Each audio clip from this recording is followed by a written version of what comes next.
Hello friends, welcome to Pebbles and welcome to my class of 5th standard mathematics. आज हम देखने वाले हैं how to solve word problems. Okay?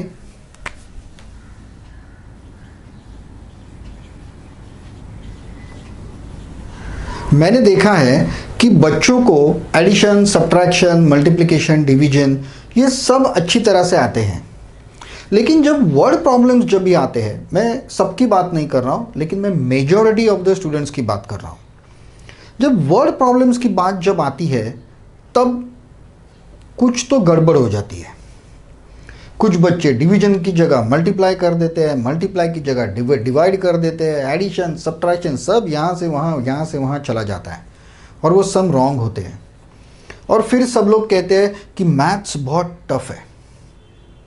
Actually एक चीज़ आप हमेशा याद रखिए, कभी भी जब आप कहते हो कि एग्ज़ाम का पेपर बहुत टफ है, कोई भी एग्ज़ाम टफ या इजी नहीं होती।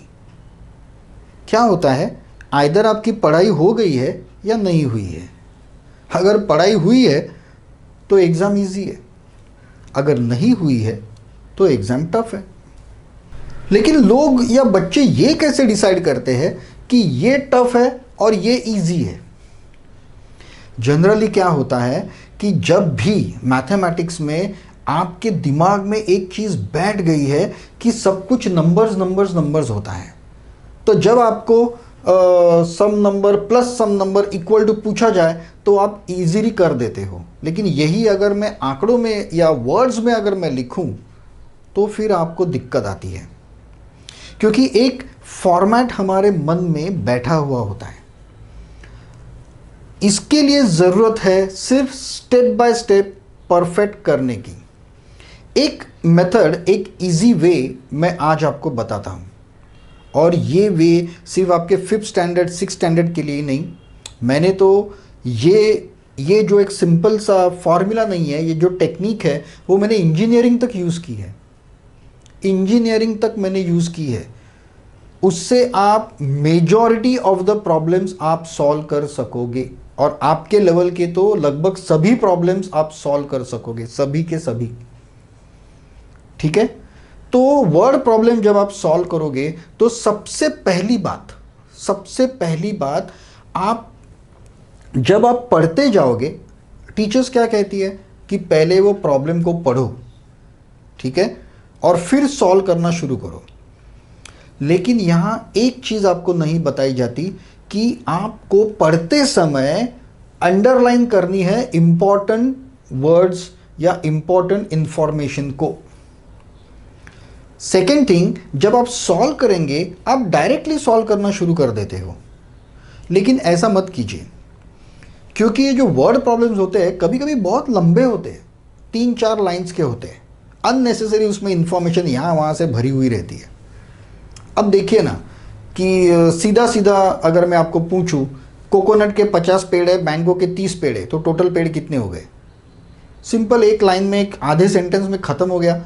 लेकिन वो बोलेंगे कि Maharashtra government has plan for the plantation of the number of trees in one area, they have planted 50 mango trees. In the same area they have planted 25 coconut trees. So altogether in that enclosed area how many trees are there? How many trees are planted? अब क्या ज़रूरत है इस सब की? Simple छोटी सी information है, 50 mango के ट्री है, 25 कोकोनट के ट्री है, तो टोटल ट्री कितने हो गए? ये जो मैं छोटे से जो इंफॉर्मेशन में बोल रहा हूं उसी को कहेंगे हम गिवन।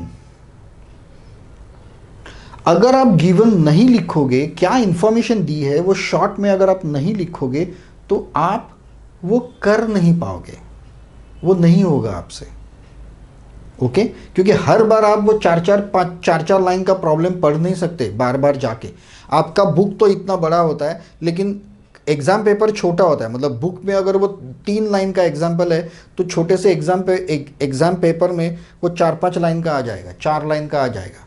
कितनी बार पढ़ोगे आप उसको?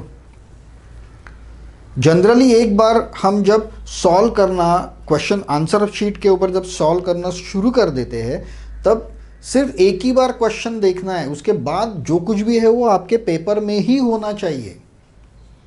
तो चलिए आज हम कई सारे वर्ड प्रॉब्लम्स देखेंगे मल्टीप्लिकेशन पर और डिवीजन पर और मिक्स पर, ठीक है।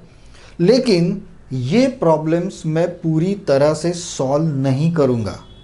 हम हर एक प्रॉब्लम को डिस्कस करेंगे और फिर आप वीडियो पॉज करोगे और वो प्रॉब्लम आप सॉल्व करोगे। मैं यहाँ पर नंबर्स दे दूँगा 1 2 3 4 और उसके आंसर्स आपको लिखने हैं कमेंट्स में।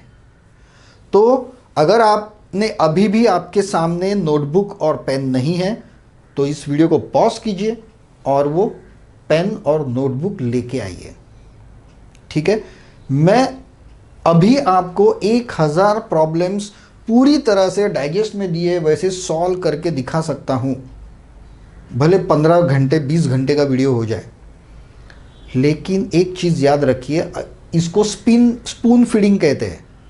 मैं आपको हर एक चीज़ बता रहा हूँ, आपके दिमाग को कोई तकलीफ नहीं हो रही है। जब तक वो नहीं होगी तब तक आप खुद सॉल्व नहीं कर पाओगे एग्जाम में, क्योंकि ये 1000 प्रॉब्लम भी आपने देख लिए यहाँ पर, लेकिन 1001वां प्रॉब्लम जब आएगा तब वो आपको नहीं आएगा, क्योंकि आपने उस हिसाब से उसके बारे में ना तो कभी देखा है ना तो कभी सोचा है। तो यहाँ आपको सोचना है। Board book is immaterial. आप किसी भी बोर्ड के आप हो, CBSE, ICSE, SSE, कोई फर्क नहीं पड़ता। Method is same, method is method, ठीक है। तो नंबर वाइज लेंगे हम और हर एक एग्जाम्पल का जो आंसर है वो आप कमेंट्स में लिखोगे और आप खुद चेक करोगे, ओके। चलो, the first problem is as part of the avoid plastic campaign. अब देखिए ये सब फालतू है, ये फालतू की इन्फॉर्मेशन है। मुझे क्या करना है, प्लास्टिक अवॉइड कैंपेन है या दूसरा कोई कैंपेन है, लेकिन वर्ड प्रॉब्लम ऐसे ही होते हैं, ओके। तो our first problem is, as a part of avoid plastic campaign, each of 745 students made 25 paper bags. Total students given, total students 745. Each student 25 paper bag. What was the total number of paper bags made? Okay, अब ये दो line का problem मैंने सिर्फ 2 step में लिख दिया और परफेक्ट इंफॉर्मेशन। टोटल 745 स्टूडेंट्स और ईच स्टूडेंट 25 पेपर बैग। आपको निकालना है टोटल बैग्स, ठीक है। अब आप इसे सॉल्व कैसे करोगे? मुझे पता है कि आपको इमीडिएटली पता चल गया होगा कि ये मल्टीप्लिकेशन का सम है, लेकिन हम इसे भी एक मेथड से सॉल्व करेंगे। ऐसी मेथड जो आपके हर सम में अप्लाई होगी। आपको वो एग्जाम्पल समझ में आए या समझ में ना आए, कोई फर्क नहीं पड़ेगा उससे, ठीक है। यहां पर आप एक चीज याद रखिए, इसके लिए इतना तो उसके लिए कितना, ओके। ये सिर्फ आप याद रखिए, इसके लिए इतना तो उसके लिए कितना। फॉर एग्जाम्पल, एक स्टूडेंट के लिए एक स्टूडेंट बनाता है 25 बैग, तो 745 स्टूडेंट्स कितने बैग्स? यहां पे आप देखिए कि यूनिट परफेक्ट एक दूसरे के नीचे आने चाहिए। यहां स्टूडेंट के नीचे स्टूडेंट आना चाहिए, बैग के नीचे बैग आना चाहिए। तो मैंने वही फॉर्मूला अप्लाई किया एक के लिए इतना, तो इतनों के लिए कितना? एक स्टूडेंट 25 बैग, तो 745 स्टूडेंट्स कितने बैग्स? और ये जो कितने हैं उसके क्वेश्चन मार्क के बदले हम लिखेंगे x। ये हमें निकालना है, ये x हमें फाइंड आउट करना है, करेक्ट। अब जब आपका ये लिख के हो जाएगा, इसके लिए इतना तो इसके लिए कितना। लेकिन एक चीज याद रखिए, ये जो यूनिट है ये स्टूडेंट के नीचे कभी बैग नहीं आएगा। आप ऐसा नहीं लिख सकते 25 बैग एक स्टूडेंट तो 745 स्टूडेंट हाउ मेनी बैग्स, तो क्या हो जाएगा, बैग के नीचे स्टूडेंट आएगा। नहीं, ऐसा नहीं चलेगा। स्टूडेंट के नीचे स्टूडेंट आना चाहिए, बैग के नीचे बैग।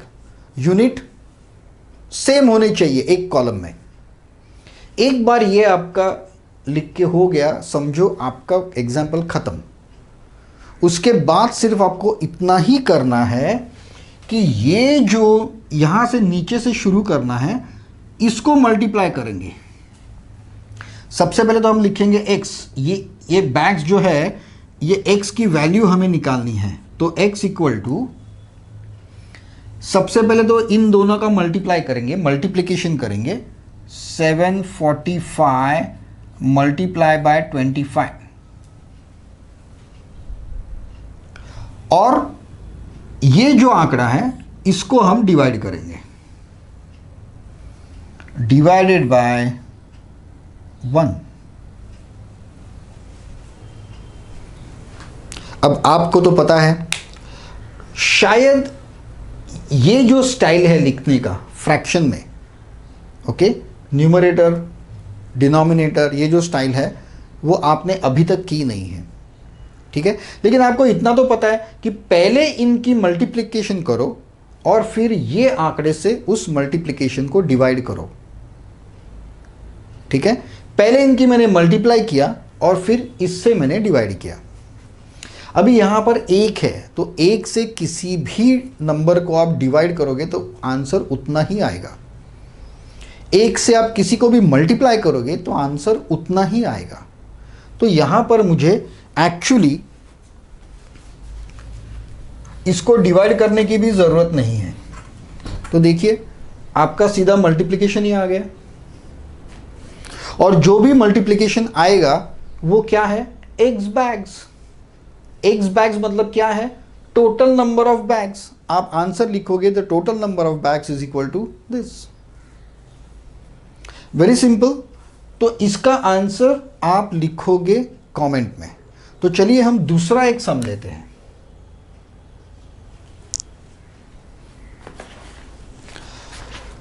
दूसरा सम है, इन a plantation sapling of 215 medicinal trees have been planted in each of 132 rows of trees. How many saplings are there in the plantation altogether? क्या किया है उन्होंने, प्लांटेशन में saplings of 215 trees have been planted in each row. तो क्या हो गया, each row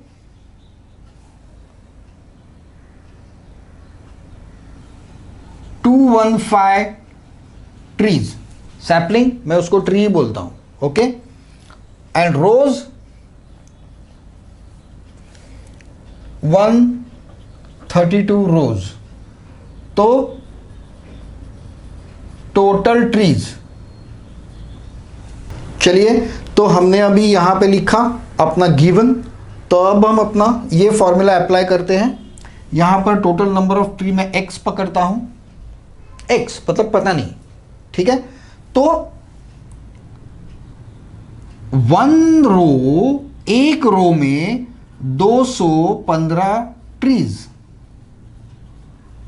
तो 132 रोज में x ट्रीज, और how many trees.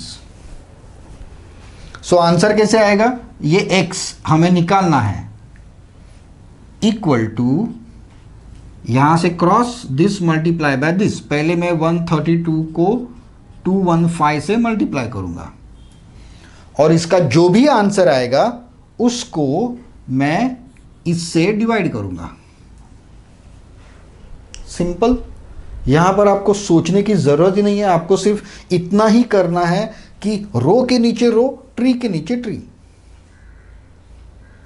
Very simple.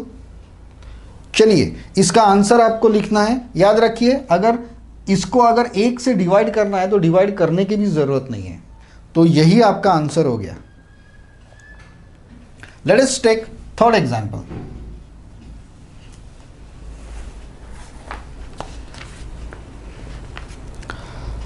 One computer cost 27,540 rupees. How much will 18 such computers cost? One computer 27,540. So 18 computers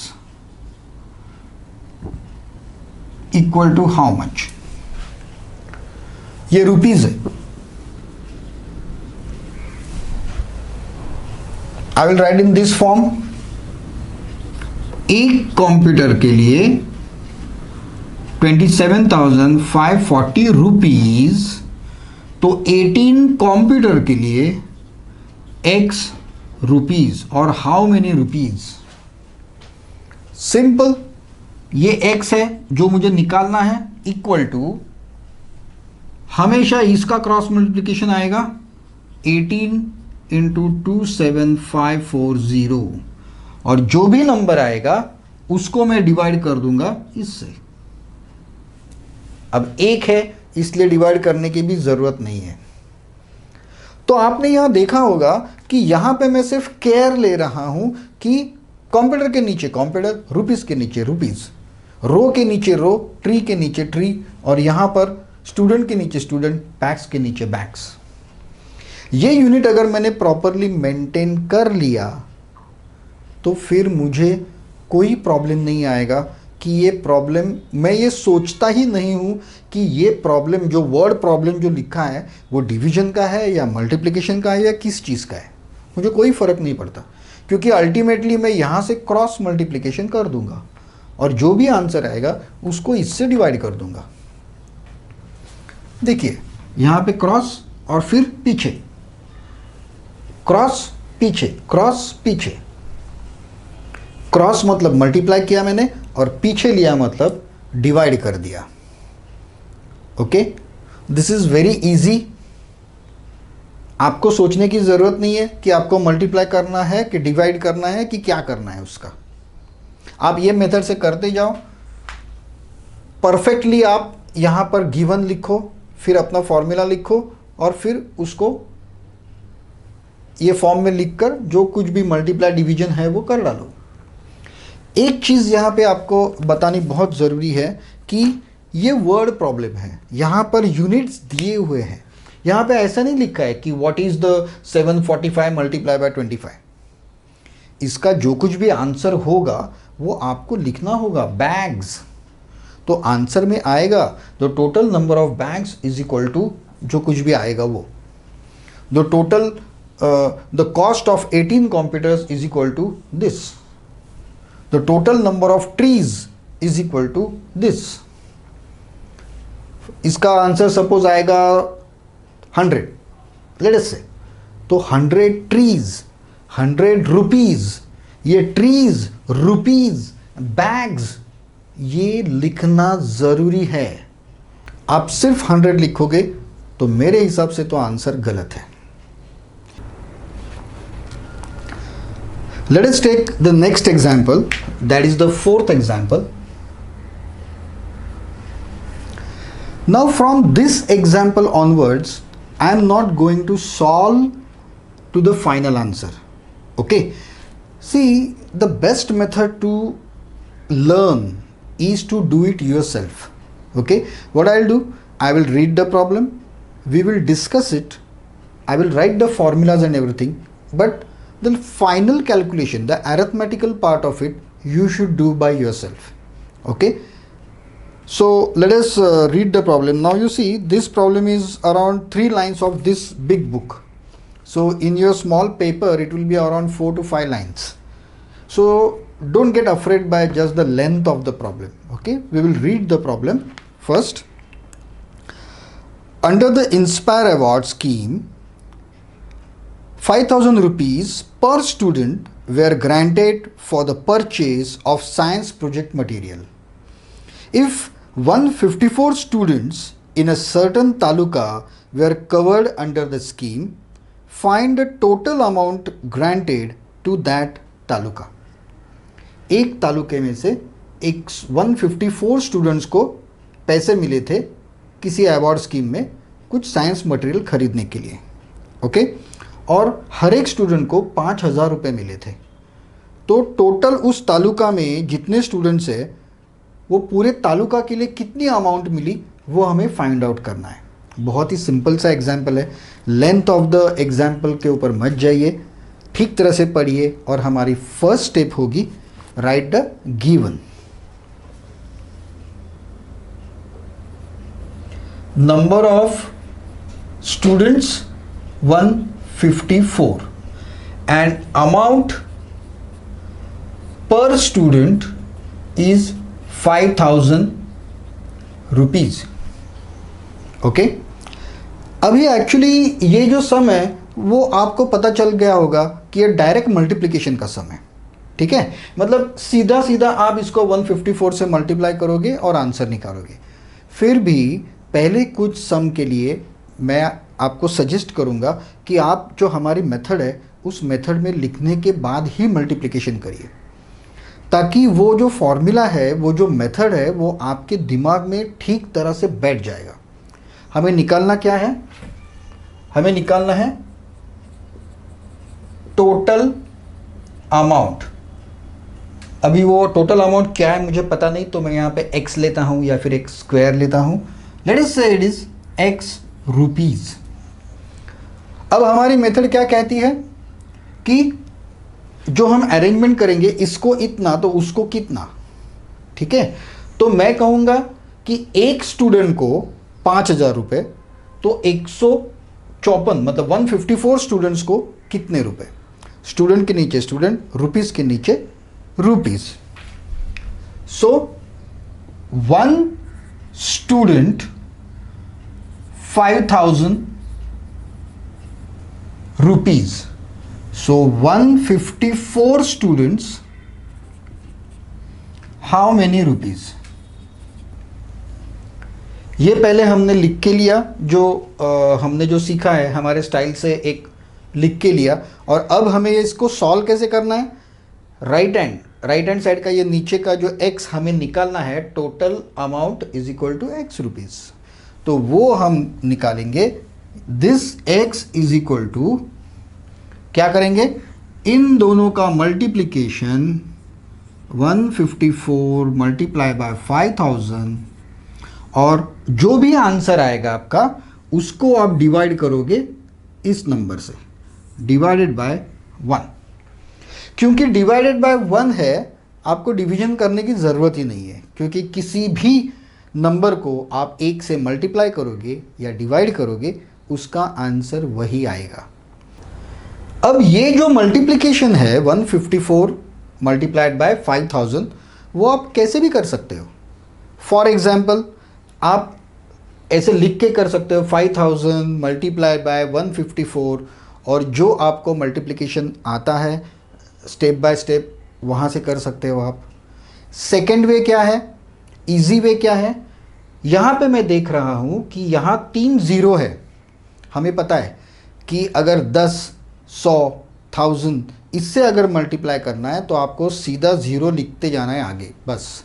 लेकिन यहाँ पे 5,000 है, तो मैं क्या कर सकता हूँ, इस 5 से मैं 154 को मल्टीप्लाई करूँगा और उसके ऊपर ये 3 ज़ीरो दे दूंगा, सीधा बात ख़त्म। तो ये मैं ओरली कर सकता हूँ, आपको 3 स्टेप में वो सम करने की ज़रूरत है नहीं।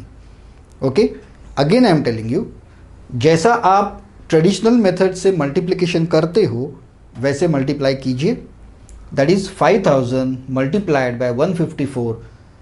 फिर पहले हम 1 से मल्टीप्लाई करेंगे, फिर 5 से, फिर 4 से, या फिर मतलब वो 3 स्टेप हो गए, या फिर सिंपल मेथड, या फिर ट्रिकी मेथड। उसके लिए मुझे पता है कि ये 3 जीरो है, तो ये 3 जीरो मैं आंसर पे डायरेक्टली दे सकता हूँ। तो अब मैं ये जो 154 मल्टीप्लाई बाय 5 जो है वो तो मैं ओरली कर दूंगा इजीली। ओके, तो चलो करके देखते हैं उसको। 5 4s are 20, 2 reminder, 5 5s are 25 plus 2 27, 5 1s are 5 and 2 is 7। ये जो 154 by 5 आ गया और उसके ऊपर मैं ये 3 जीरो दे दूंगा। So my answer is 7,70,000। Again you have to write the rupees, unit लिखना बहुत ज़रूरी है। आई होप कि ये जो मैंने अभी आपको मल्टीप्लिकेशन बताया वो आपको समझ में आ गया होगा।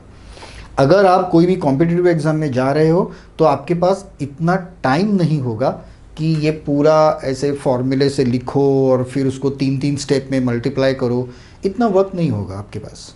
तो आपको कोई ना कोई ट्रिक यूज़ करनी पड़ेगी। सो एट दैट टाइम ये ट्रिक मैं यूज़ करता हूँ। इसके लिए ये जो 770 हमारा जो आंसर आया था 770, ये तो मैंने मल्टीप्लाई किया, लेकिन इसके लिए और एक मेथड है, बहुत ही इजी है वो भी। अब मुझे 5 से मल्टीप्लाई करना है, 5 से मल्टीप्लाई करना है। तो 5 जो है वो 10 के आधे है, हाफ ऑफ 10। तो मैं क्या करूँगा, इसको 10 से मल्टीप्लाई कर दूंगा और उसका हाफ कर दूंगा, और हाफ भी ओरली आ जाएगा मेरा।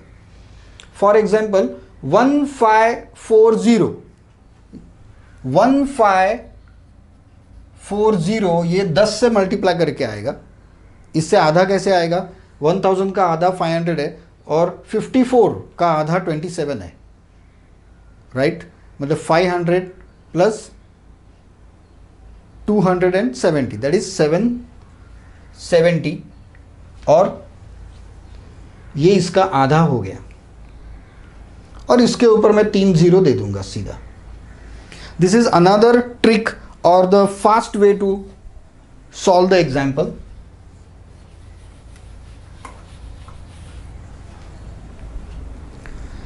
देखिए एक्चुअली इसमें कोई ट्रिक्स वगैरह नहीं है। हमेशा 10, 5, 100, 50 इससे मल्टीप्लाई करना बहुत आसान होता है, क्योंकि वो हम ओरली कर सकते हैं। ओके, तो चलिए we will see the next example. The fifth example is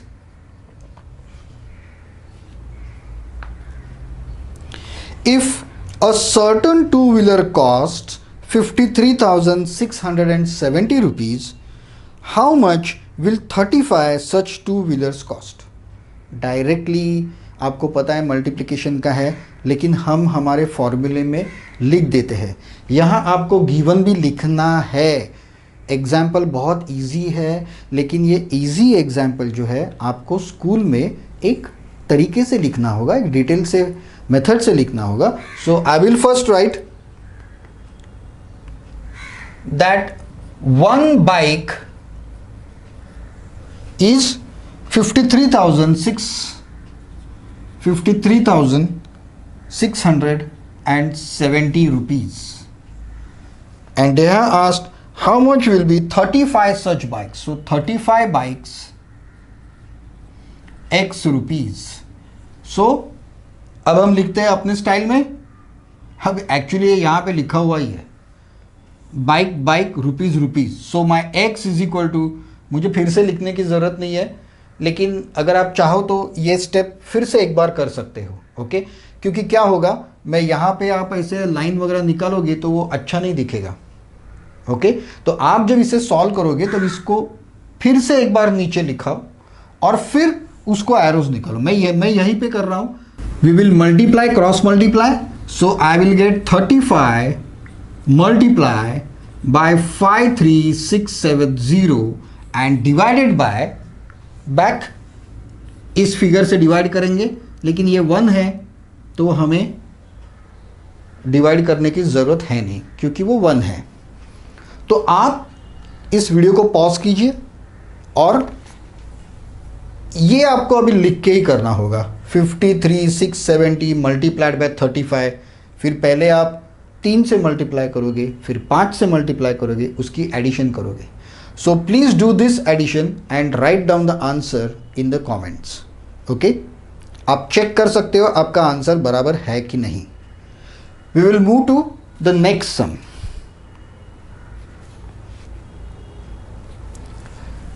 Sixth,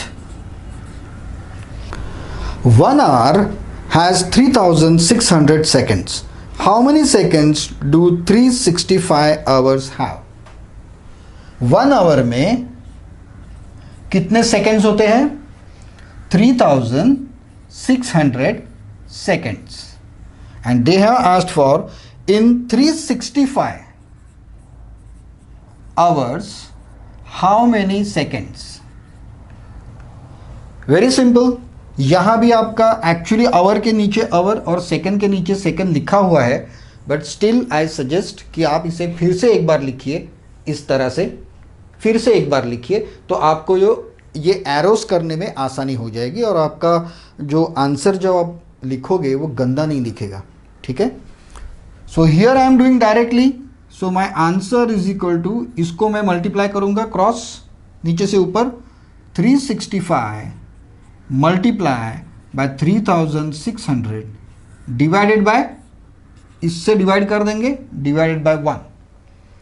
so you have to do only one multiplication, that is 3600 multiplied by 365.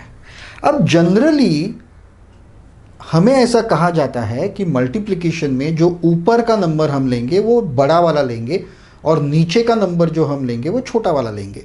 मतलब by your traditional method how you will multiply, 3600 multiplied by 365 और फिर आप 3, 6 और 5 से multiply करोगे और नीचे addition करके आंसर लिखोगे. लेकिन यहां पे आपके कितने स्टेप्स आ गए? 3 स्टेप्स. करेक्ट. लेकिन हमें अगर फास्ट करना है, 2 स्टेप में करना है, तो व्हाट आई विल सजेस्ट, आप 365 यहां लीजिए और 3600 से उसको मल्टीप्लाई कीजिए.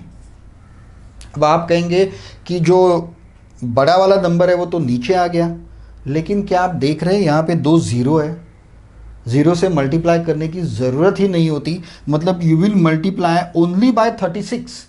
तो आप जब ये पहले 3 से फिर 6 से मल्टीप्लाई करोगे, इससे मल्टीप्लाई मत करना, आंसर के ऊपर सीधा 2 0 लगा देना. करेक्ट.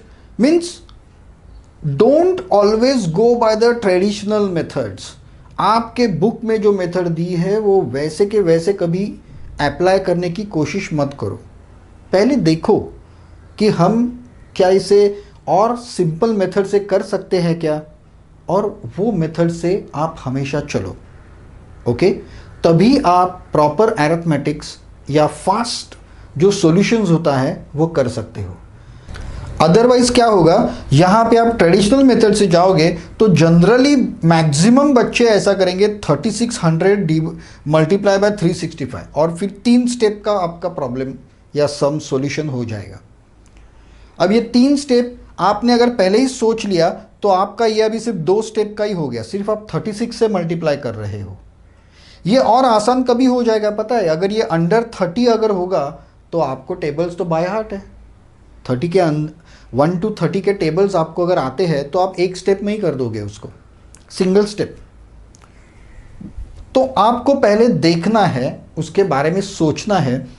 जनरली क्या होता है ना कि सारे बच्चे जब प्रॉब्लम्स उनके सामने आ जाते हैं तब इमीडिएटली सॉल्व करना शुरू कर देते हैं. ठीक है, आप इमीडिएटली सॉल्व करना शुरू करो, लेकिन कहां तक?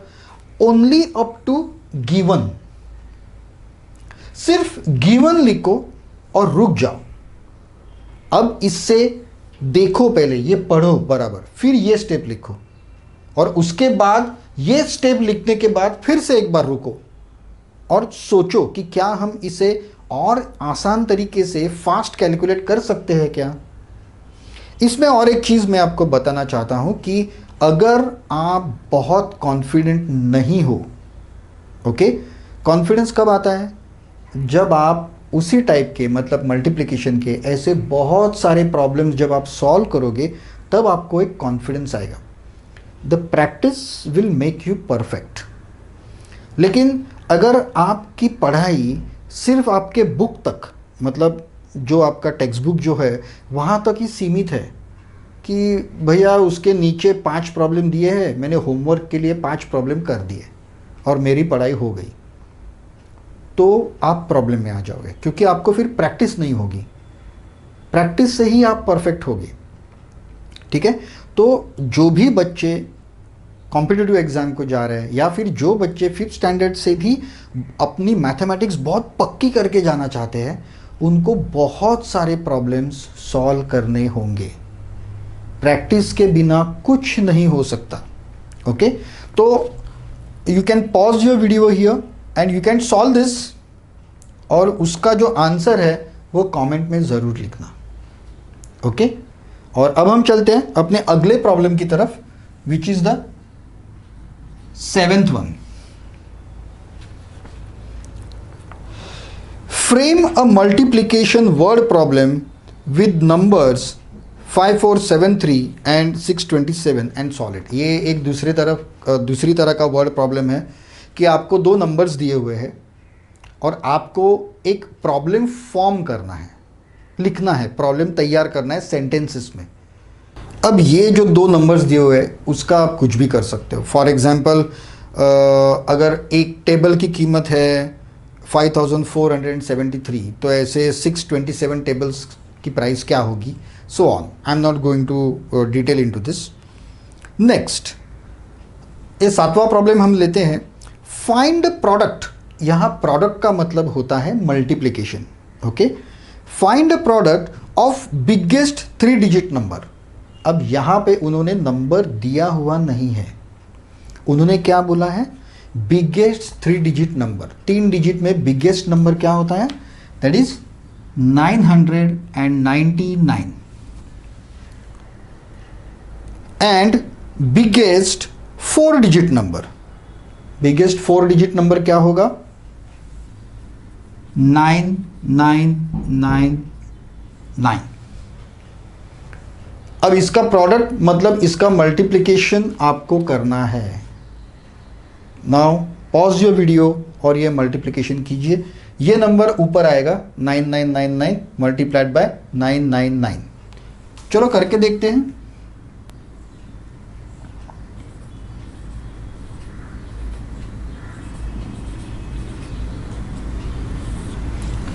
मैं सबसे पहले लेफ्ट साइड से शुरू करूंगा, इसलिए ये 2 नंबर्स है उसके लिए मैं 0 लिखूंगा। 9981 8 9981 plus 8 89 9981 plus 8 89 and 9981 plus 8 89। Okay, similarly अब मैं बीच वाले 9 से मल्टीप्लाई करूंगा। 9981 8 is reminder, 9981 plus 8 89 81 plus 8 89 81 plus 8 89। Same numbers repeat हो रहे हैं और फिर लास्ट में यहाँ से 81 सेकेंड 89 89 89 1 10 20 29 28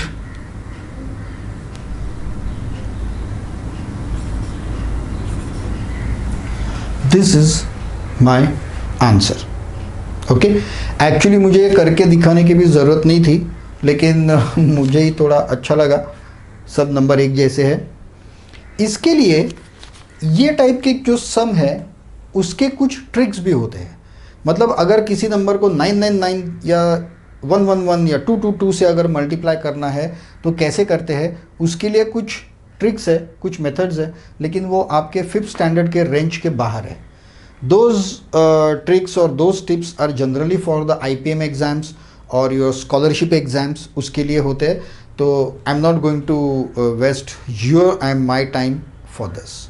ओके, चलिए आगे एक सम देखते हैं। 8th some,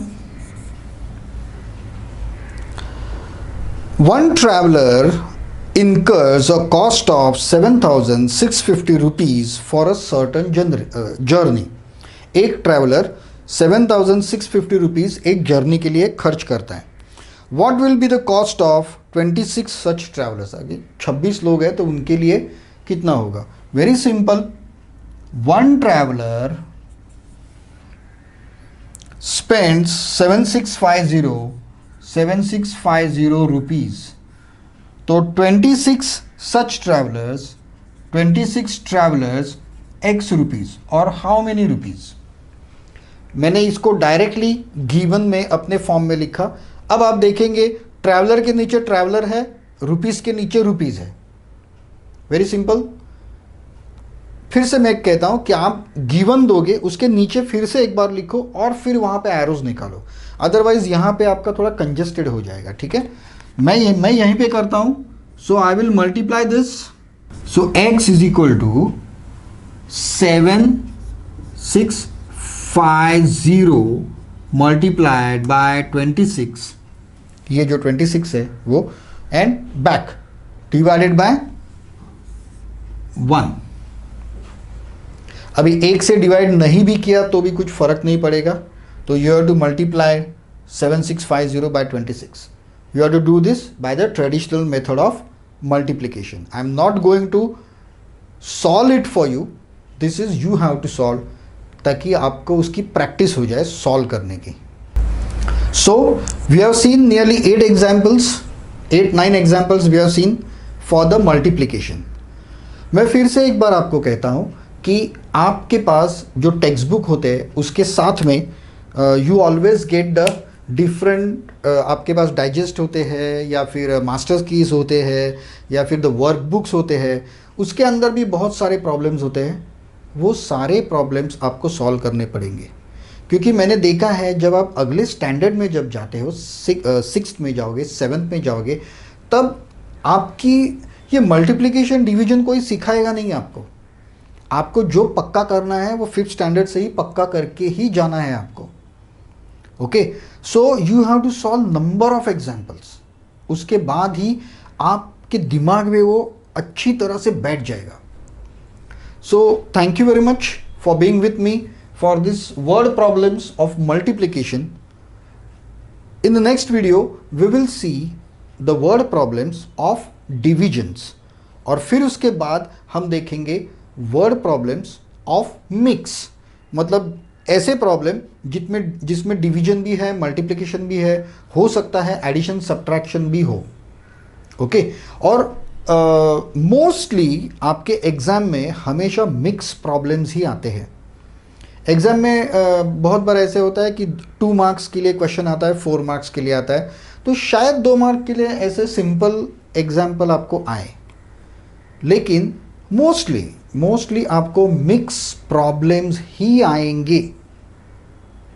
so friends, thank you very much for being with me. Please subscribe this channel and don't forget to press the bell icon. आपके कमेंट्स का मुझे ज़रूर इंतज़ार रहेगा। Thank you very much, will meet next time. Till then, good bye, have a nice day.